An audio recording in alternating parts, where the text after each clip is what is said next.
ಮಾಜಿ ಪ್ರಧಾನಿ ಇಂದಿರಾ ಗಾಂಧಿಯವರ ಜನ್ಮದಿನವನ್ನ ಇಡೀ ದೇಶದಲ್ಲಿ ಆಚರಿಸಿ ಅವರು ದೇಶಕ್ಕಾಗಿ ಮಾಡಿದ ತ್ಯಾಗ ಬಲಿದಾನವನ್ನ ಸ್ಮರಿಸುತ್ತಿದ್ದೇವೆ. ದೇಶದ ಐಕ್ಯತೆಗಾಗಿ ಪ್ರಾಣವನ್ನೇ ತ್ಯಾಗ ಮಾಡಿದ ಅವರ ಬದುಕು ನಮಗೆಲ್ಲರಿಗೂ ಆದರ್ಶ. ಅವರು ಕೆಚ್ಚೆದೆಯಿಂದ ದೇಶವನ್ನ ಆಳಿದ್ರು ಎನ್ನುವುದನ್ನು ಮರೆಯಲು ಸಾಧ್ಯವಿಲ್ಲ ಎಂದು ಮುಖ್ಯಮಂತ್ರಿ ಸಿದ್ದರಾಮಯ್ಯ ಹೇಳಿದ್ದಾರೆ. ಅವರು ಇಂದು ಕೆಪಿಸಿಸಿ ಕಚೇರಿಯಲ್ಲಿ ಕೆಪಿಸಿಸಿ ಮಹಿಳಾ ಕಾಂಗ್ರೆಸ್ ಸಹಯೋಗದಲ್ಲಿ ಆಯೋಜಿಸಲಾಗಿದ್ದ ಮಾಜಿ ಪ್ರಧಾನಿ ಇಂದಿರಾ ಗಾಂಧಿಯವರ ಜನ್ಮ ದಿನಾಚರಣೆ ಕಾರ್ಯಕ್ರಮದಲ್ಲಿ ಭಾಗವಹಿಸಿ ಮಾತನಾಡಿದರು. ಕಾಂಗ್ರೆಸ್ ಪಕ್ಷ ಸದಾ ಬಡವರು, ದಲಿತರು, ಹಿಂದುಳಿದವರು, ಅಲ್ಪಸಂಖ್ಯಾತರು, ಮಹಿಳೆಯರು, ರೈತರ ಪರವಾಗಿರುವ ಪಕ್ಷ. ಸಂವಿಧಾನದಲ್ಲಿ ಅಪಾರವಾದ ನಂಬಿಕೆ ಇಟ್ಟುಕೊಂಡು ಸಂವಿಧಾನದ ರೀತಿಯಲ್ಲಿ ಕೆಲಸ ಮಾಡುತ್ತಿರುವ ಪಕ್ಷ.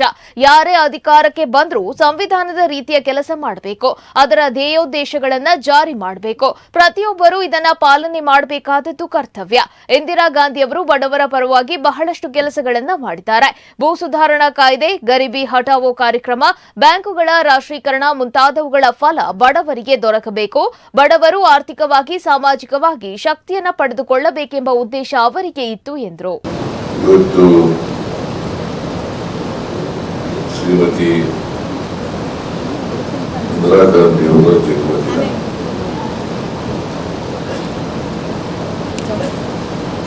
ಈ ದೇಶದಲ್ಲಿ ಶ್ರೀಮತಿ ಇಂದಿರಾ ಗಾಂಧಿಯವರ ಜನ್ಮದಿನವನ್ನು ಆಚರಣೆ ಮಾಡ್ತಾರೆ. ಆಚರಣೆ ಮಾಡಿ ಶ್ರೀಮತಿ ಇಂದಿರಾ ಗಾಂಧಿಯವರನ್ನ ಸ್ಮರಿಸಿಕೊಳ್ತಕ್ಕಂಥ ಅವರು ಈ ದೇಶದಲ್ಲಿ ಮಾಡಿದಂಥ ತ್ಯಾಗ ಬಲಿದಾನಗಳನ್ನ ಸ್ಮರಣೆ ಮಾಡಬೇಕು. ದೇಶದ ಐಕ್ಯತೆಗೋಸ್ಕರ ಪ್ರಾಣವನ್ನೇ ತ್ಯಾಗ ಮಾಡಬೇಕು.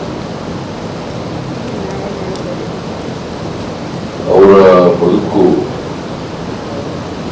ನಮ್ಮೆಲ್ಲರಿಗೂ ಕೂಡ ಆದರ್ಶ ಅಂತಕ್ಕಂಥ ಮಾತುಗಳನ್ನು ಈ ಸಂದರ್ಭದಲ್ಲಿ ಹೇಳಲಿಕ್ಕೆ ಬಯಸ್ತೇನೆ. ಶ್ರೀಮತಿ ಇಂದಿರಾ ಗಾಂಧಿಯವರು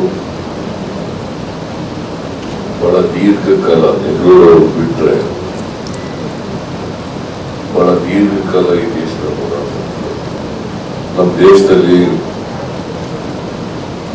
ಮಹಿಳಾ ಪ್ರಧಾನಮಂತ್ರಿ ಅವರದ್ದು ಇವರೇ. ಆದರೆ